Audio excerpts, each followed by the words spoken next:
dan oogenesis. Selamat menyaksikan. Yang pertama ada spermatogenesis. Spermatogenesis adalah proses pembentukan sel sperma atau spermatozoa yang terjadi di fesis laki-laki. Tahapan spermatogenesis terdiri dari 5. Yang pertama, spermatogenium, yaitu sel induk sperma yang bersifat diploid dan mengalami mitosis untuk memperbanyak sel. Yang kedua, spermatosis primer, yang hasil pembelahannya mitosis spermatogenium dan mengalami meiosis 1. Yang ketiga, spermatosis sekunder yang menghasilkan meiosis 1 bersifat haploid dan mengalami meiosis 2. Yang keempat, spermatid menghasilkan meiosis 2 dan belum memiliki bentuk sperma sempurna. Yang kelima adalah ada spermatozoa. Spermatis berkembang menjadi sel sperma matang yang memiliki kepala dan ekor.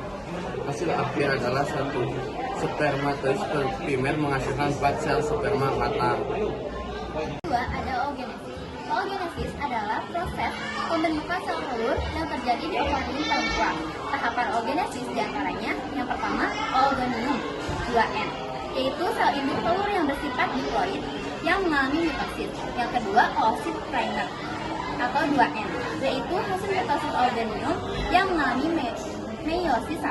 Yang ketiga, oosit sekunder N, yaitu hasil meiosis 1 yang bersifat haploid dan ukurannya lebih besar karena menyimpan cadangan makanan. Yang kelima ada badan polar primer atau N. Yang kecil hasil meiosis 1 biasanya tidak berkembang. Yang keenam ada oosit atau N, hasil meiosis 2 dari oosit sekunder. Yang ketujuh ada oosit atau N, oosit berkembang menjadi sel telur matang. Yang kedelapan ada badan polar sekunder, sel kecil tambahan hasil meiosis 2 yang akan mengalami degenerasi. Dan yang terakhir yaitu hasil akhir, satu oosit primer menghasilkan satu oosit matang dan 3 badan polar. Perbedaan spermatogenesis dan oogenesis. Nomor 1, spermatogenesis dan oogenesis. Spermatogenesis terjadi di testis, sedangkan oogenesis terjadi di ovarium. Poin yang kedua, spermatogenesis menghasilkan 4 sperma, sedangkan oogenesis menghasilkan 1 ovum. Yang ketiga, semua spermatogenesis semua hasilnya dapat berkembang dengan biak sempurna.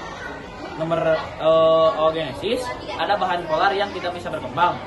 Poin yang keempat, spermatogenesis dimulai saat pubertas, sedangkan oogenesis dimulai sejak janin perempuan. Dan yang terakhir, spermatogenesis berproduksi berlangsung secara terus-menerus, sedangkan oogenesis terjadi secara periodik. Selanjutnya ada kesimpulan. Yang pertama, spermatogenesis menghasilkan sel sperma untuk reproduksi laki-laki. Yang kedua, oogenesis menghasilkan sel telur untuk reproduksi perempuan. Yang ketiga, keduanya melibatkan pembelahan mitosis dan meiosis untuk menghasilkan sel haploid.